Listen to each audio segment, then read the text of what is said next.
team. The chancellor, who we wrote the letter to that year, said thank you, and that he would make sure to look into it and keep an eye on the culture of the athletic department. After the two women came forward, one more woman came forward after that, and once again the university denied that there were any problems. And at that point I knew that I had to do something. I was just shocked. I wasn't quite sure if I was ready to press charges with my own case. I had met with the prosecutor before, actually probably about a year before I had gone in to report my rape and speak with the DA.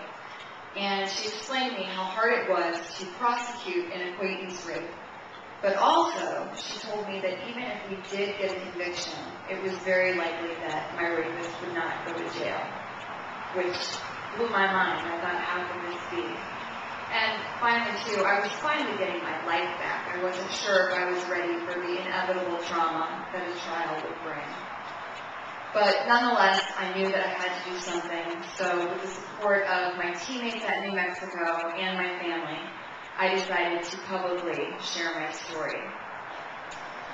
It was, without a doubt, the hardest and the scariest decision that I have ever made. When my story was published, it became national news. The most private and personal, painful experience of my life was splattered across TVs, and there was a lot of varied reaction to it. There were certain people who came out and supported me and were outraged at the way the university was handling the situation. And then there were other people, columnists and message boards, the internet, who came out and blatantly said that I was lying, that there was no way I could have been raped. I was trying to get back at the school because my football career didn't work out. And if I had been raped, why didn't I report it? Why was I speaking now? Why was I choosing not to press charges? Even though I was in therapy at New Mexico during this time, one of the local rape crisis centers in Colorado reached out to me. And it was then that I realized just how important these organizations like the Zacharias Center are. Not only did the center help me, but it helped my family. These places like the ZCenter, are here to help us no matter where we are on our journey. Whether we're just starting, whether we're just sharing for the first time, whether we are going through the legal system, whether we're speaking out, whether we're in the process of reclaiming our lives. And truthfully, the healing at these places is second to none. I believe that majority of the healing that happens for survivors is in fact from these rape crisis centers. They really are the ground floor. They are the grassroots that really literally give survivors their lives back.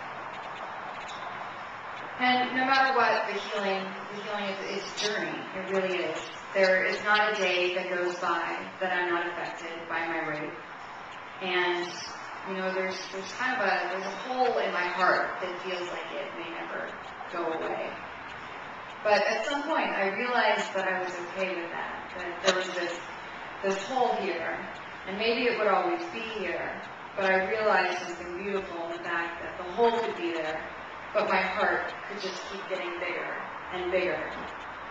And so today, I want to thank you because I physically can feel the fact that my heart is growing today and that my heart is getting bigger. And hearing about places and being able to be here at the Zacharias Center just makes my heart grow that much more. And also seeing all of you out here today makes me feel like I'm kind of like, you know, the Grinch when his heart explodes out, where it's so big. So thank you so much for being here. Thank you for having me. Thank you for listening to my story. And ZCenter, thank you guys again for everything.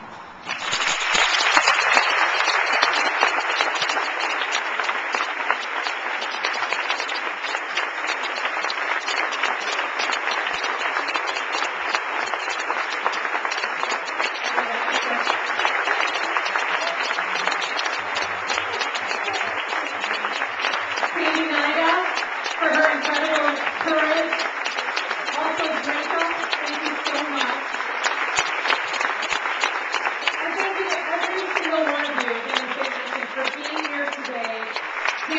be great. I don't know if you could sit in this room today and not be changed.